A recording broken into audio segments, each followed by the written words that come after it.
Hi everyone, today we're going to talk about the continent of North America. This, remember, is a map, and this is a map of the United States. That's the country we live on. And then the country we live on, or live in, is on the continent of North America. So this is a map of the United States. Here is a map of North America. So the United States is not the only country that's in North America. Here's the United States. But we also have Canada, that's to the north of us or above us, and Mexico, that's to the south of us or below us. And then down here, there's some countries called Central America that are also part of North America. So we're going to hear more about these today. Let's move over here. Get us situated.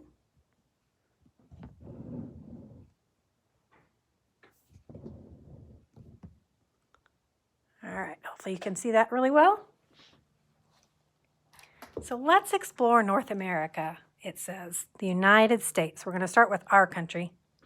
So the United States of America, Canada, Mexico, and Central America are all part of North America. Are you ready to explore the continent of North America? Good. First, let's stop in the United States of America.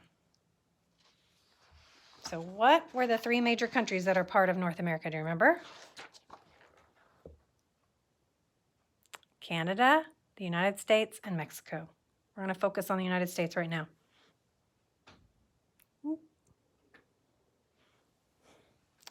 The United States of America has big cities like Boston. It has farmland in many states, such as Iowa, where corn and wheat are grown. It has tall, snowy mountains like the Rocky Mountains. It has wide, rushing rivers like the Colorado River. So those are the pictures I just described. So Boston is in the state of Massachusetts. I don't know if you'll be able to see this on here very well. Massachusetts is where the Wampanoag lived that we talked about, right up here. That's where Boston's at. And then Iowa, where they say the corn is grown, is in the state, right there, Iowa. And then the Rocky Mountains and the Colorado River are over here. It says Rocky Mountains. And then if you could look really close, there's a river that runs through there. So what are some things you might see if you traveled across the United States? If you look at the pictures, you might say farmlands, mountains, rivers, cities, all those kinds of things.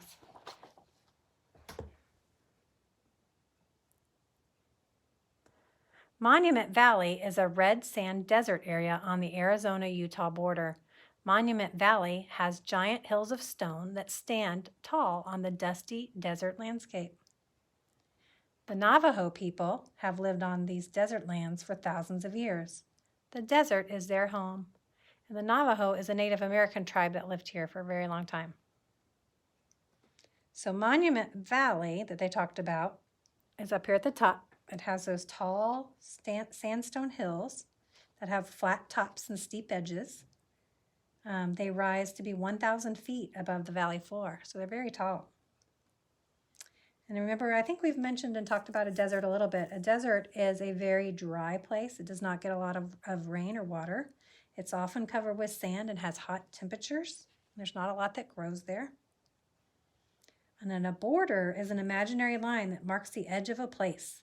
Border refers to a border refers to where the end of one state is and the beginning of another. So it talked about how this is on the border of Arizona and Utah. So let me show you on the map.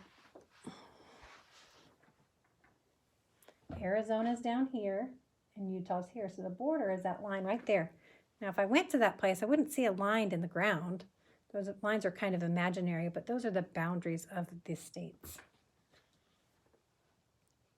And the word landscape means things that can be seen in that place that stand out. They might be small, they might be large. The landscape just is whatever covers the area. The grasses and the trees and the mountains and buildings refer to the landscape.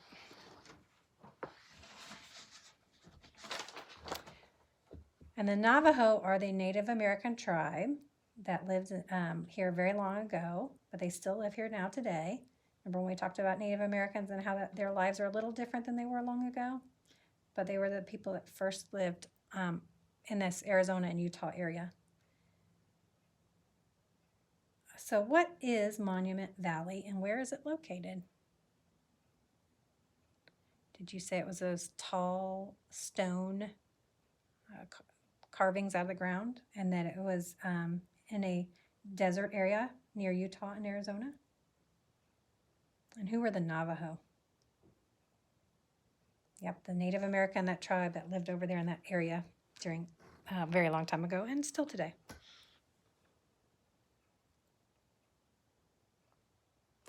These are just a few of the thousands of different kinds of animals that live in the United States. Here you can see a mother black bear with her cubs, a bald eagle, a rattlesnake, and a river otter. How would you describe each of these animals? Remember when you describe it means you tell about them? You might say the black bear is black and it has fur. The bald eagle has large wings and can fly. The snake has a rattle that makes a sound, and they're poisonous. You should stay away from them. And the otter likes to live in the water or near the water. So have you ever seen any of these animals, either out in the wild or in a zoo?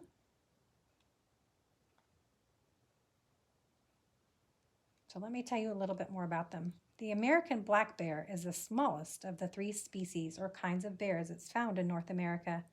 They are most often black, but they can also be brown, gray, silvery blue, or cream colored. The bald eagle is the national bird of the United States. It was chosen to represent or stand for the United States because it's very strong and lives for many years. It's not actually bald. It just refers to it that way because its head is white, so it kind of looks like it has no feathers there. In the United States, the states with the most rattlesnakes are Arizona and Texas. They are poisonous snakes that can be very dangerous. If a person's bitten by a rattlesnake, that person needs to get to a doctor right away. And the river otter's fur is waterproof, which helps keep it warm when swimming, and it has nostrils that can close underwater. Can you think of other animals you might see in the United States? You know, around here we have a lot of deer. Also see a lot of different kinds of birds, rabbits, other kinds of fun animals. So what do you think you would see on your trip across the United States? Depends on where you go, huh? You might see the Statue of Liberty if you were in New York. You might go to the Grand Canyon or the Golden Gate Bridge in California. Or remember when we talked about Mount Rushmore? Maybe you'd go there and see those faces on the side of that mountain. There's lots of different things to see. All right, we're going to actually go on to the next chapter 2 and hear about Mexico and Canada.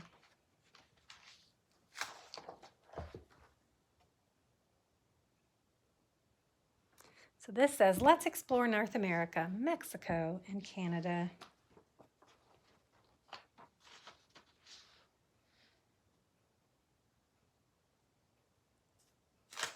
Are you ready to explore other parts of the continent of North America? Let's go. Each year on September 16th, people in Mexico celebrate Independence Day. They dress up and they have parades. Can you think of a day that's like that in the United States? Do you guys remember when we said the Independence Day for the United States is? I hope you said July 4th. That's Melania's birthday. That's when we have Independence Day. But in Mexico, their Independence Day is September 16th. So to celebrate means to do something fun on a special day, like having a party or giving presents. And remember, independence means freedom from the control of others. So Mexico was once controlled by the country of Spain. So Spain made their rules. Remember, we were controlled by England, by the British. So Mexico was controlled by the Spanish, and they made up all their rules and laws. So when Mexico was able to break free, they were able to make up their rules and laws. So they celebrate their freedom from Spanish control on September 16th. On that day, they might have a parade, which is a large group of people that walk together on the streets and they celebrate.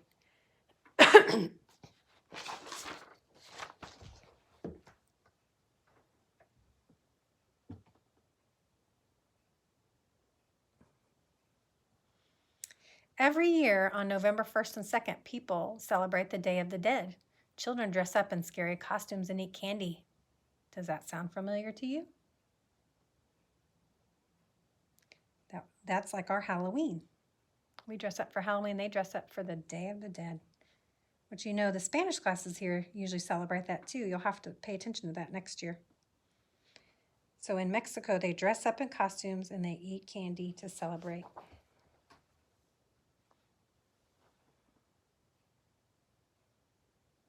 Deep in the Mexican forest, you'll find the ruins of great cities built by a group of people called the Maya.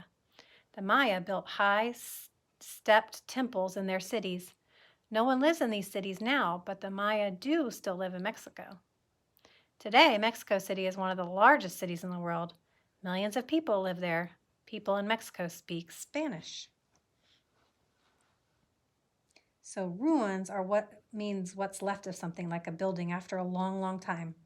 So parts of it might have fallen or been broken. So that's from a really long time ago when their native people, the Mayas, lived there and built those temples. So temples are buildings for worship, like a church. And then this is the more current Mexico City, what it looks like. They're a large city. So remember, it says that Mexico City is one of the largest cities in the world. Lots of people live there. There's lots of buildings, and it's kind of built close together.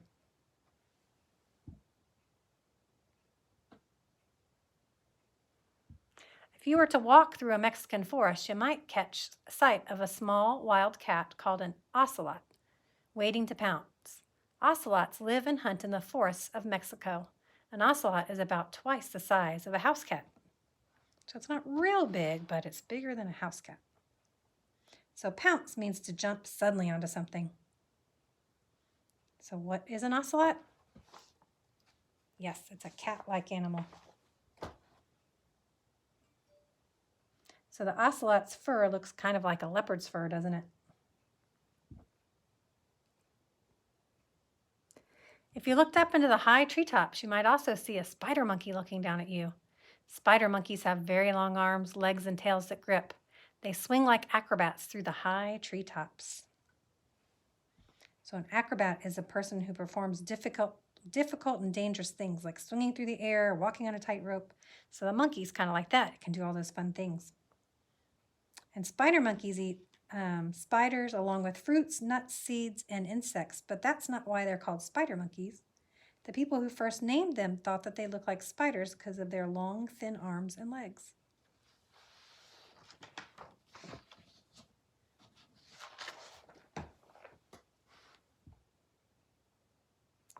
Now we are off to Canada. What will we find there? Each year on July 1st, people celebrate Canada Day. On this day, Canadians celebrate their country. People have parties and parades and watch fireworks. That's probably like our 4th of July, but they do it on July 1st.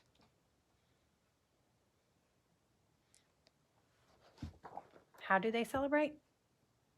Yes, with parades and fireworks, just like us, and parties. A great many people in Canada speak French as well as English. Most French speakers live in an area called Quebec. What do you think the sign on the school bus says? It's in French, but I bet you know what it says. Yep, you're right. It says stop. French is the language of the people from the country of France. So some people came to Quebec from France long, long ago. And that's why so many people in Quebec speak French. So what language do you remember what language do they speak in Mexico? Yes, Spanish. And what language do they speak besides English, in Canada? You're right, French. Canada has a famous waterfall called Horseshoe Falls. Right next to the Horseshoe Falls is Niagara Falls in the United States. If you stand close to the waterfalls, you will hear the loud sound of rushing water. So this waterfall is part of a river. The river is up on the top, and then the water spills over that high cliff and makes all this mist. That's why it looks all white, like a cloud. It's not really a cloud, it's actually water. And then they have some boats that you can go on. I actually went here last summer, and I got on a boat like that. And we actually went up there to Horseshoe Falls, and it's amazing. You go right in the middle, and you can't see anything. You just get soaked with water. But it was a lot of fun. If you traveled to the northern parts of Canada, you would find that the land there is frozen for large parts of the year. For many Inuit people, though this is their home, they hunt, fish, and build their homes on this frozen land. Like the Navajo in the southwestern United States, the Inuit have lived in Canada for thousands of years. So they are the native people of Canada. What do you think that this child is doing? It looks like he's got an animal skin. So the Inuit people have learned how to live in such a cold place by wearing heavy clothing made out of animal furs. So they hunt and fish for food that they can't farm because they live on frozen land. So it looks like he's got that animal fur that he can use to make something out of or keep him warm. The Canadian bull moose lives in the woodlands of the Canadian Rocky Mountains. A fully grown bull moose is taller than a horse. Its antlers can be 5 feet wide. The Arctic rabbit lives in the chilly areas of northern Canada, where there is often lots of snow. It has thick white fur to keep it warm. So remember, woodlands are lands with lots of trees and lots of plants, lots of woody kind of plants. And antlers, remember, are the horns that are on top of an animal, an adult animal, usually a boy animal like a deer or a moose, and they're used to help protect them. What do you think this moose might be doing as he walks through the tall grass and through the rivers? So he's looking for food. So moose eat only plants. They eat tall grasses that grow in or near water. And the moose eats about 50 to 60 pounds of food a day. That's more than most of you weigh. It's a lot of food, isn't it? And the Arctic rabbit's very fast. It can jump at speeds of up to 40 miles per hour, which is how fast a car drives on many streets. So do you remember which animals live in Canada? The moose and the Arctic rabbit. What types of land do they live on? They might live in the frozen area or in the woodland areas. All right, so let's review. Mexico and Canada. What kind of celebrations do they have in Mexico? They have their Independence Day in September. They have the Day of the Dead, where they celebrate with candy and dressing up.